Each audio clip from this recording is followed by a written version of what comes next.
Alright, so this is really interesting. This 1970D Lincoln penny here was actually struck on a split planchet. So it's also really cool that it has the detached piece here with the penny. Really awesome type of error coin. I have no idea how this would even possibly get out in circulation, or if it just came straight from the mint, from a mint employee. Who knows? But this coin is really incredible. This penny here sold for over $275. But let's move on to some more expensive coins here. Now this is a 1998 penny. It has an obverse die cap error. So the coin is graded by NGC at a mint state 66 red. You can clearly see that this is a very noticeable and extreme type of error taking place. No reverse design here on the back. And this penny sold for over $400 US.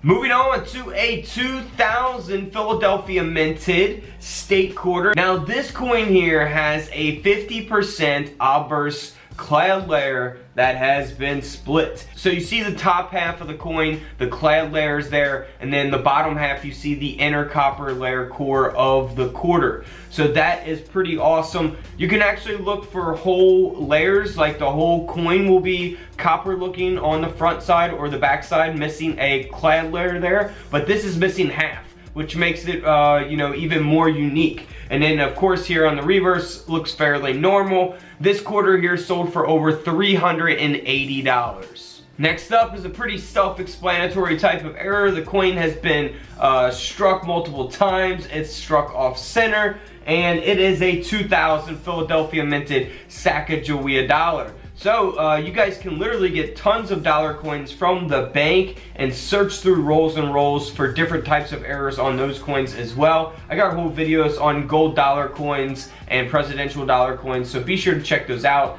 This coin sold for over $4,800, a $4,800 dollar coin. Alright, if we go old school and take it back to the silver Mercury dimes, this coin has been double struck and the second strike is off center. So we can see that there clearly in the image displayed. You got the design of the coin struck twice, and then it is struck off center, and we see here on the reverse as well. Now this dime here sold for over $5,000. 5,000 bucks. Sorry if I don't sound so good, guys. I have been sick these last few days. I'm trying to recover from it.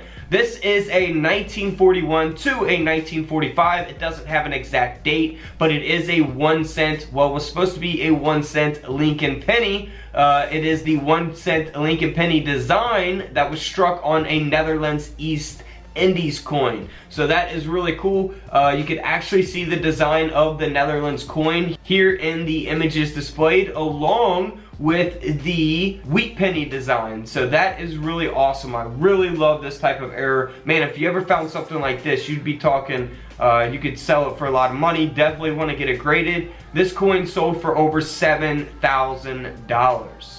Next up is a, well, it looks like a gold quarter, a gold state quarter, but it is a 1999 Philadelphia minted New Jersey quarter, and it's been graded by PCGS at a mint state 66. Now this coin, a lot of people may get this confused with gold-plated quarters that, you know, companies gold plate and sell as, you know, kind of like souvenir coins or whatever you want to call them. This is actually a mint error. So what happened was, the Sacagawea dollars, we just looked at a Sacagawea dollar. It was basically, the planchets for those coins basically arrived early to the mint, and mint workers tested those planchets using the state quarter designs. And there's not many of these out there, so this was actually struck on a experimental planchet.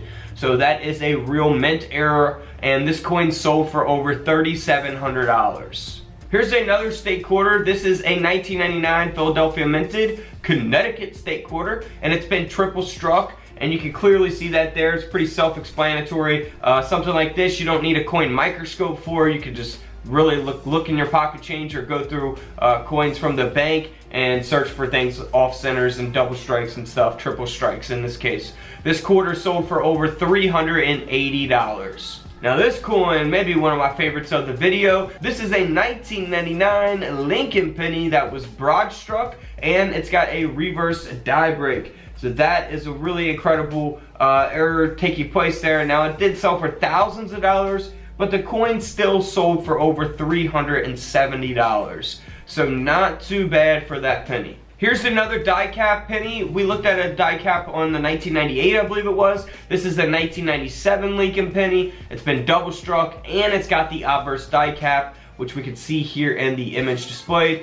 And you can see that there on the reverse as well. So this coin here sold for around $350. But if we move on to the famous Drummer Boy quarter, or the 1976 bicentennial quarter. Now, a lot of people save these. I've actually done a whole video on what type of errors to look for on these quarters, so definitely check that out. All you gotta do is type in 1976 quarter Couch Collectibles here on YouTube, and you'll find those videos. Now, this quarter in particular here has been struck on a 5-cent planchet. So it weighs 4.9 grams, and that's because it was struck on a nickel planchet. So what was supposed to be a nickel, this quarter design was struck on that.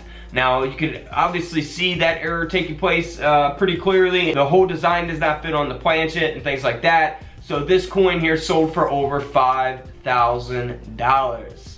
$5,000. Here is a 1972. Now, this one might be one of my favorites as well of the video. It is a 1972 Lincoln penny that has an obverse lamination fragment.